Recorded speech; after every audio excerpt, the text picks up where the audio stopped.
ఈరోజు ఏదైతే రాష్ట్ర వ్యాప్తంగా బీసీలకు 42% రిజర్వేషన్ ఇవ్వాలనేటువంటి బంద్ ఏదైతే జరుగుతుందో మరి ఆ బంద్కు మద్దతుగా మరి బాన్స్వాడ నియోజకవర్గంలోని అన్ని మండలాలు టీఆర్ఎస్ కార్యకర్తలు ముందుకొచ్చి స్వచ్ఛందంగా పాల్గొని పెద్ద ఎత్తున బంద్ సత్యం చేసినందుకు టీఆర్ఎస్ కార్యకర్తలు ప్రతి ఒక్కరికి పేరు పేరున కుటుంబ సభ్యులందరికీ ప్రత్యేక ధన్యవాదాలు తెలియజేస్తూ ఈరోజు ఒక ప్రత్యేకమైనటువంటి బంద్ ఇది. కేంద్రంలో అధికారంలో ఉన్న పార్టీ, రాష్ట్రంలో ఉన్న అధికారంలో ఉన్న పార్టీలు చట్టం చేయాల్సినటువంటి బాధ్యతల మీద ఉండగా, చట్టం చేస్తే అమలయ్యేటువంటి పరిస్థితులు ఉండగా చేయలేని పరిస్థితిలో మరి చట్టసభలలో ఒక మాట, ప్రజలలో ఒక మాట,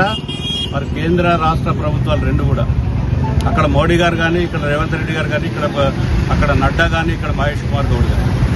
మరి ఏ రకమైనటువంటి ఆలోచనలతో, ఏ రకమైనటువంటి పరిస్థితుల్లో మరి బీసీ సామాజిక వర్గాన్ని ఏం చేద్దామనేటువంటి నిర్ణయాలు తీసుకుంటారో మాకేం అర్థమైతలేదు. ఈరోజు కనుక కేంద్రంలో ఉన్న మోడీ గారు, అక్కడ పార్టీ అధ్యక్షులు నడ్డా గారు, రాష్ట్రంలో ఉన్నటువంటి రేవంత్ రెడ్డి గారు, అదేవిధంగా మహేష్ కుమార్ గౌడ్ గారు, ఈ నలుగురు ఒక సమావేశం చేసి ఈ నిర్ణయం తీసుకుందాం మనం అంటే అమలు జరిగేటువంటి పరిస్థితిని బీసీ సమాజాన్ని ఇవాళ అయోమయంలో పెట్టి కేవలం రాజకీయ పబ్బాలు గడుపుకోవడానికి, రాజకీయ అవసరాల కోసం ప్రజల్ని మభ్యపెట్టేటువంటి పరిస్థితి చేస్తున్నారు. కాబట్టి దీనికి పెద్ద ఎత్తున బీఆర్ఎస్ పార్టీ నిరసన తెలియజేస్తుంది. మరి ఇప్పటి వరకు ఏ పార్టీ అధికారంలో కూడా ప్రతిపక్షాలు బంద్ పిలిపివ్వటం, లేకపోతే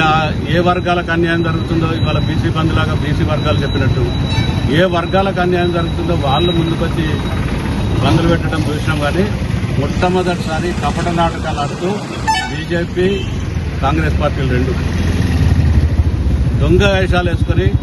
మరి వాళ్ళ కండువాలు వేసుకుని సిగ్గు శరం లేకుండా మరి ఇవాళ బంద్కు పిలిపించినట్టే వాళ్ళు అనైతికత, ప్రజలను మోసం చేసే పద్ధతి పూర్తి స్థాయిలో ప్రజలకు అర్థమవుతుందని, దీనికి అనుగుణంగా పెద్ద ఎత్తున బీసీ సమాజం రేపు బీఆర్ఎస్ పార్టీకి అండగా ఉండాలని ప్రత్యేకంగా కోరుకుంటూ